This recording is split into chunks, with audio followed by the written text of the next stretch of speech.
పరీక్షకు నిలిచినది. అంటే ఇది ఎన్ని కష్టాలు పడి అంటే ఇది చాలా అగ్నిలో కాల్చి చాలా దెబ్బలు తిని ఇది ఇంత అందంగా తయారైంది కదా. అంటే మనం కూడా దీనికిలాగే చాలా అంటే బాధలు కష్టాలు అవన్నీ ఉంటాయి కదా. అవన్నిటినీ మనం పరీక్షకు నిలిచిన వారమై ఉండేటట్టు మనం కూడా ఉండాలి. అంటే ఇది చాలా దెబ్బలు తిని దీన్ని తయారు చేసిన వాళ్ళు కూడా చాలా చక్కగా దీన్ని కొట్టి దీనిలో ఉన్న మురికిని మట్టిని అన్నీ తీసేసి చాలా చక్కగా ఇంత అందంగా తయారు చేసి ఇచ్చారు. మనం కూడా మనలో ఉన్న మురికిని మట్టిని మనలో ఉన్న పాపాన్ని మొత్తాన్ని తీసేసి దేవుని యందు భయభక్తులు కలిగిన వారమై ఉండాలి. అలాగే మనం అలా ఉండాలంటే ఏమేమి కావాలి? ప్రార్థన, వాక్యం, దేవుని మందిరాన్ని ప్రేమించాలి. అలా ఉండాలంటే యోగుడు అంటారు కదా, ఏమని 23:10 శోధింపబడుచున్న మీదట నేను సువర్ణము వలె మార్చను.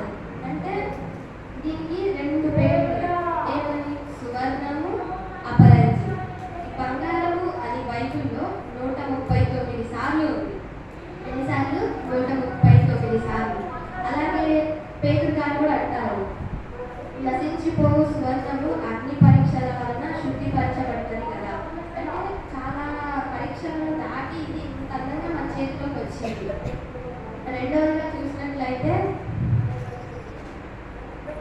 విలువ పెట్టి కొనబడినది. అంటే మనం దీన్ని చాలా విలువగా చూసుకుంటాం కదండి. అంటే బయట పారేస్తాం, టీవీ దగ్గర అక్కడ పెడతామా? అస్సలు పెట్టాం. ఎందుకు? చాలా విలువైనది. మనం బీరువాలో, లాకర్లో, బ్యాంక్ లాకర్లో కూడా పెడతాం. అంత విలువైనది కదా. చాలా విలువగా చూసుకుంటాం. మనం కూడా అలా విలువ కలిగి ఉండాలి. 1 కొరింథీ 6:20 మరియు 7:23 అంటారు. ఏమని? మీరు విలువ పెట్టి కొనబడిన వారు. మనం విలువ పెట్టి దీనిలాగా ఉంటాం. అంటే చాలా విలువగా ఉంటాం. అలాగే దీన్ని చాలా విలువగా చూసుకుంటారు. ఎక్కడంటే అక్కడ పడేది చాలా బ్యాంక్ లాకర్లో, బీరువా లాకర్లో అలా చాలా దాచిపెట్టుకుంటాం కదండి. అలాగే దీన్ని మనం దేవుని రక్తం చేత కొనబడిన వారు. గొర్రెపిల్ల రక్తం చేత కొనబడిన వారు కాదు. అలాగే డబ్బుల చేత కొనబడిన వారు కాదు. మేకల రక్తం చేత కొనబడిన వారు కాదు. దేవుని రక్తం చేత కొనబడిన వారు. మనం కూడా దేవుని రక్తం చేత కొనబడిన వారమై ఉండాలి. దీనిలో ఉన్న 3వ లక్షణం చూసినట్లయితే ప్రత్యేకింపబడినది, ఘనపరచబడినది. ప్రత్యేకింపబడినది అంటే అన్నింటిలో కన్నా మంచి చూసుకోవాలి. ఆ దగ్గర ఉన్నట్టే మన దగ్గర ఉండకూడదు. అలాగే ఇది మంచిగా చూసుకోవాలి. అన్నింటిలో మంచి చూసుకోవాలి, మంచి డిజైన్ చూసుకోవాలి. వీటిలన్నింటిలో కన్నా ఇదే ప్రత్యేకంగా ఉండాలి, నాదే బాగుండాలి అని చెప్పి తీసుకుంటాం కదండి. అలాగే ఘనపరచబడినది అంటే దీన్ని చాలా ఘనంగా చూసుకుంటాం. అంటే ఇది వేసుకున్న వాళ్ళు చాలా ఘనంగా ఉంటారు. అంటే ఇప్పుడు చాలా మంది నగలు వేసుకొని వస్తారు. వాళ్ళందరినీ ఘనంగా చూస్తాం. ఎవరు లేని వాళ్ళని మనం అంత పట్టించుకోం కదా. ఇది ఉన్న వాళ్ళని చాలా ఘనంగా చూసుకుంటాం.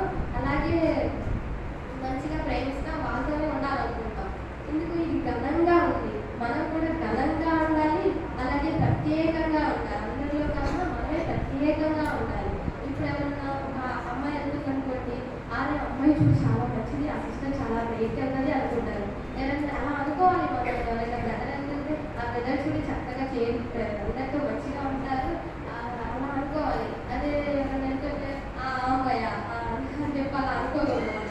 మనం ప్రత్యేకంగా ఘనపరిచే వారంగా ఉండాలి. అలాగే ఇది చాలా రాజుల చేతిలో కూడా ఉంటుంది కదా. సొలొమోను రాజు, దావీదు, అలాగే ఇంకా దానియేలు, వీళ్ళందరూ దీని చేత ఘనపరచబడ్డారు, ప్రత్యేకింపబడ్డారు. అలా దీని చేత చాలా ప్రత్యేకింపబడిన వారంగా ఉన్నారు. ఒక చిన్న కథ చెప్తాను. ఏంటంటే ఒక చర్చిలో ఇలాగే చాలా మంది జనం వచ్చారంట. అయితే అక్కడ ఒక స్త్రీ మాత్రం తనకున్న నగలు అవన్నీ వేసుకొని వచ్చింది. ఒక స్త్రీ మాత్రం తనకేమీ లేదు, చాలా పేదది. అయితే తనకేమీ లేకపోతే అలాగే వచ్చింది. ఆ చర్చ్ అయిపోయాక ఆ నగలన్నీ వేసుకున్న స్త్రీ ఏం వేసుకున్న స్త్రీ అడిగిందంట, ఇవి బాగున్నాయా, నేను బాగుండే చేయించుకున్నాను, ఎలా ఉన్నాయి అని చెప్పైతే ఆ స్త్రీ ఏమో నవ్వి ఏమనలేదంట. ఆమెమో ఎందుకు నవ్వుతున్నావు, ఏమైంది అని అంటే, నువ్వు వేసుకున్న బంగారం నా కాలు కింద ఉంది అని అంటారు. ఆమెకి ఏం అర్థం కాకపోక వెళ్ళిపోయిందంట. వెళ్ళిపోయి ఆ వారం మొత్తం ఆలోచించి ఎందుకు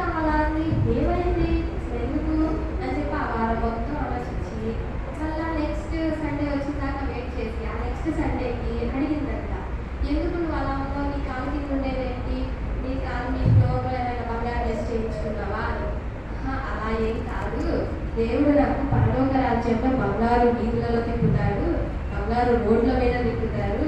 ఇప్పుడు నువ్వు వేసుకున్న బంగారం ఎంత మట్టిలో కలిసిపోయింది. అదే నన్ను రేపు దేవుడు బంగారు వీధులలో బంగారు సింహాసనాలతో కూర్చోబెడతాడు అని చెప్పి అంటారు. యేసుక్రీస్తు వారు కూడా పరీక్షకు నిలిచిన వారై ఉన్నారు, విలువ పెట్టి కొనబడిన వారై ఉన్నారు, అలాగే ప్రత్యేకమైన వారు, గలపరిచిన వారు. ఇలా మనం కూడా ఉండాలి. ఎందుకు ఈ బంగారం